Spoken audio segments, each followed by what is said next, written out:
ഹിജാബ് വിവാദം തുടരുകയാണ്. ആന്റോ അഗസ്റ്റിൻ, ചൊവ്വാഴ്ചത്തേക്ക് വരുമ്പോൾ 3 TCകൾ സ്കൂളിൽ നിന്നുണ്ടാവും. അതിലൊന്ന് ഈ കുട്ടിയുടെ TC ആണ്. അതിനോടൊപ്പം 2 കുട്ടികൾ കൂടി TC വാങ്ങാൻ പോകുന്നു. അത് ആ സ്കൂളിനെ സംബന്ധിച്ചൊട്ടും അഭിമാനകരമായ കാര്യമായിരിക്കില്ലല്ലോ.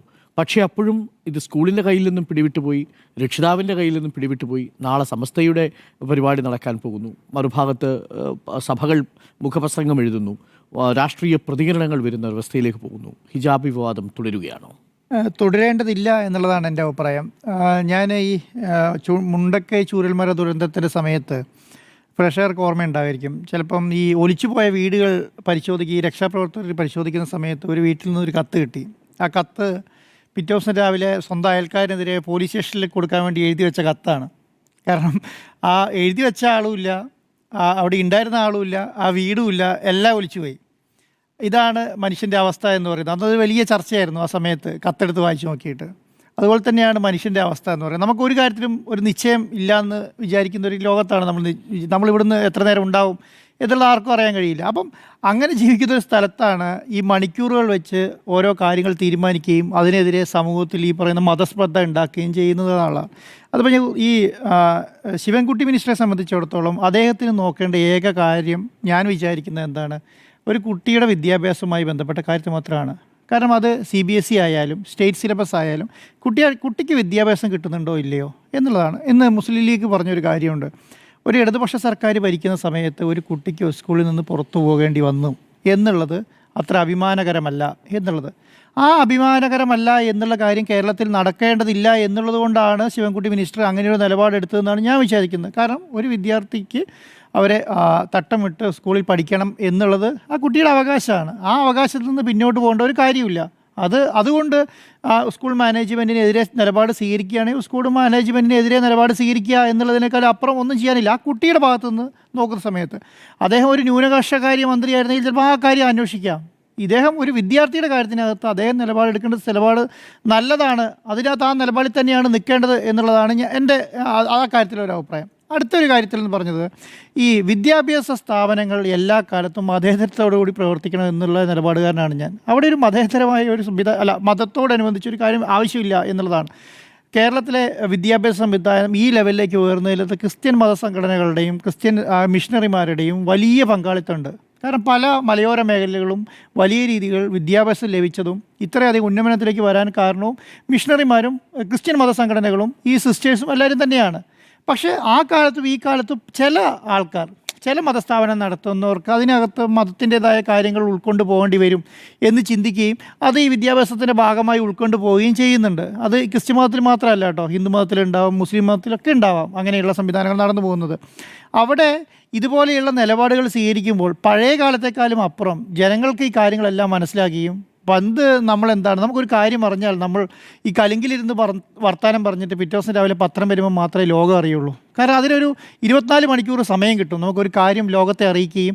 അത് ഒരു തീ പടരുന്ന പോലെ പടരില്ല. കാരണം ഒരു സംസ്ഥാനത്ത് ഒട്ടാകെ അല്ലെങ്കിൽ ഒരു രാജ്യത്ത് ഒട്ടാകെ പടരില്ല. അന്ന് കാരണം എന്താണ്, അത് ഇപ്പം മാറാട് കലാപം ഉണ്ടായി, ആ ഏരിയയിലാണ് അത് ഡെവലപ്പ് ചെയ്യുക. കാരണം ഓരോ ഈ പല സ്ഥലങ്ങളിൽ ഇഷ്യൂ ഉണ്ടാകുമ്പോൾ ആ സ്ഥലങ്ങളിലാണ് അത് വലിയ രീതിയിൽ മാറ്റങ്ങൾ സൃഷ്ടിക്കുക. ഇന്നത്തെ ലോകം അങ്ങനെയല്ല. ഇന്നത്തെ ലോകം എന്ന് പറയുന്നത് സോഷ്യൽ മീഡിയേൻ്റെ കാലമാണ്. മണിക്കൂറുകൾ വെച്ച് നമ്മുടെ അഭിപ്രായങ്ങൾ മാറ്റുകയും മാറ്റാതിരിക്കുകയും നമുക്ക് അഭിപ്രായങ്ങൾ എന്ത് വേണമെങ്കിൽ പറയാൻ പറ്റുന്ന കാലമാണ്.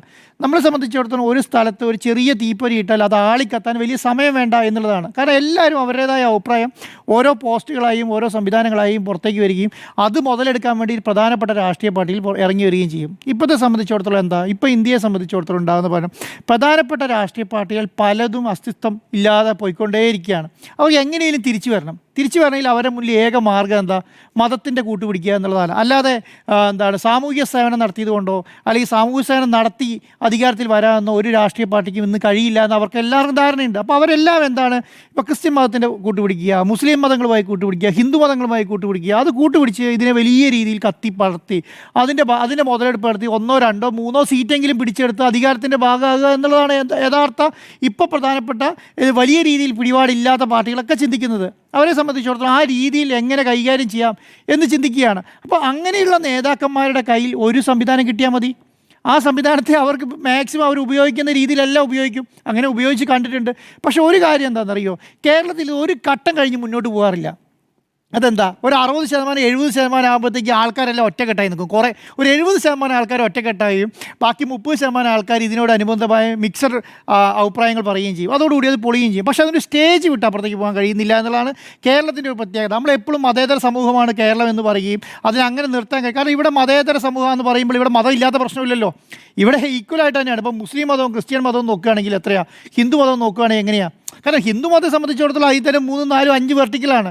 മതങ്ങളായി നോക്കുകയാണെങ്കിൽ ചിലപ്പോൾ അത് ഒറ്റ മതമാണെങ്കിൽ തന്നെ വെർട്ടിക്കൽ 4, 5 ആണ്. അപ്പോൾ ഒരു 20% എന്ന് പറഞ്ഞിട്ട് ഒരു 5 ഡിവിഷൻ ഉണ്ടെന്ന് കൂട്ടിയാൽ മതി, ചുരുക്കം പറഞ്ഞാൽ. അപ്പം അത് ഒറ്റയടിക്ക് അപ്പോൾ ഒരു 3 സംവിധാനങ്ങൾ ഒന്നിച്ച് നിൽക്കുകയും 2 സംവിധാനങ്ങൾ ഫൈറ്റ് ചെയ്യുകയും ചെയ്യും. അത് കേരളത്തിൽ നടക്കുന്ന ഒരു കാര്യമാണ്.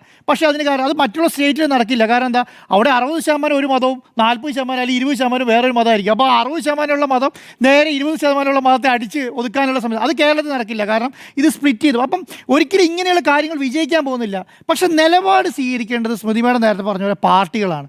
അവരുടെ അഭിപ്രായങ്ങൾ പ്രോപ്പറായി പറയുകയും ഞാൻ പറയുന്ന അഭിപ്രായം കൊണ്ട് എന്ത് ദോഷം ഉണ്ടാകുന്ന ആ പാർട്ടിക്ക് മനസ്സിലാക്കുകയും വേണം. നമുക്ക് ഒന്നുമില്ലാതെ ഊരിപ്പോകാൻ വലിയ ബുദ്ധിമുട്ടൊന്നുമില്ല, ഞങ്ങൾക്കൊന്നും പറയാനില്ല എന്ന് പറഞ്ഞ് പോകാൻ എന്തെങ്കിലും ബുദ്ധിമുട്ടുണ്ടോ? ഒന്നും ബുദ്ധിമുട്ടില്ല. പക്ഷേ എന്താ, നിലപാട് സ്വീകരിച്ച് പോകാൻ പറ്റണം. നിലപാട് സ്വീകരിച്ച് പോകുന്ന സമയത്ത് ആ പാർട്ടിക്ക് ഒരു അസ്തിത്വം ഉണ്ടാവുള്ളൂ.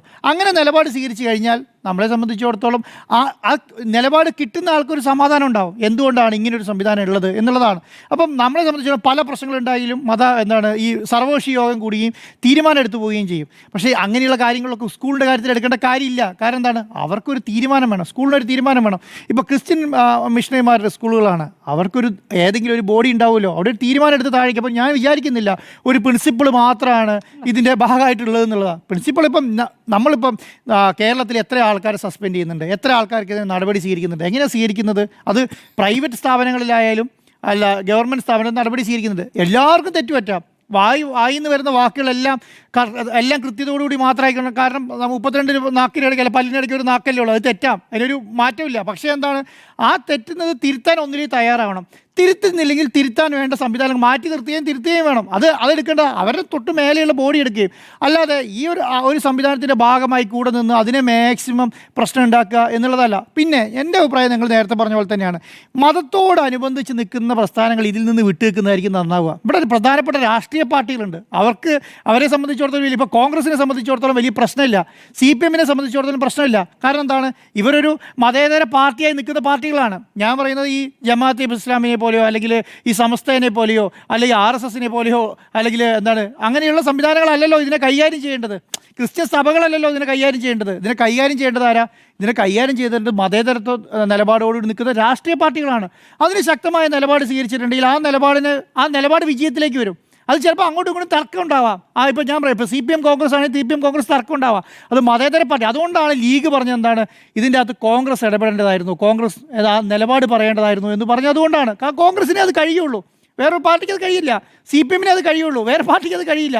അപ്പം ഞാൻ വിചാരിക്കുന്നത് അങ്ങനെയുള്ളവരല്ലാതെ ഇപ്പം ഞാനൊരു ഒരു മതത്തിൻ്റെ നേതാവാണെങ്കിൽ എനിക്ക് എൻ്റെ മതത്തെക്കുറിച്ച് പറയാൻ കഴിയുള്ളൂ, എനിക്ക് വേറൊരു മതത്തെക്കുറിച്ച് പറയാൻ കഴിയില്ല.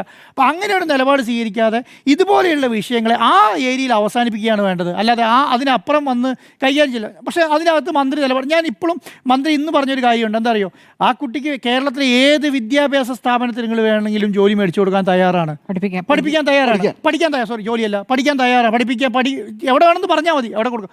അതാണ് ഒരു മന്ത്രി ചെയ്യേണ്ടത്.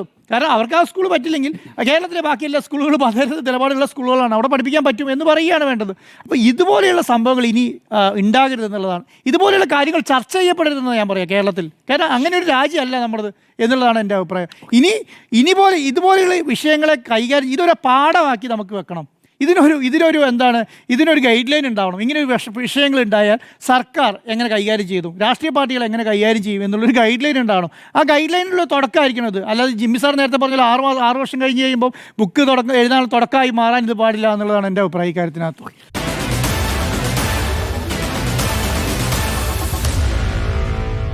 Meet the editors.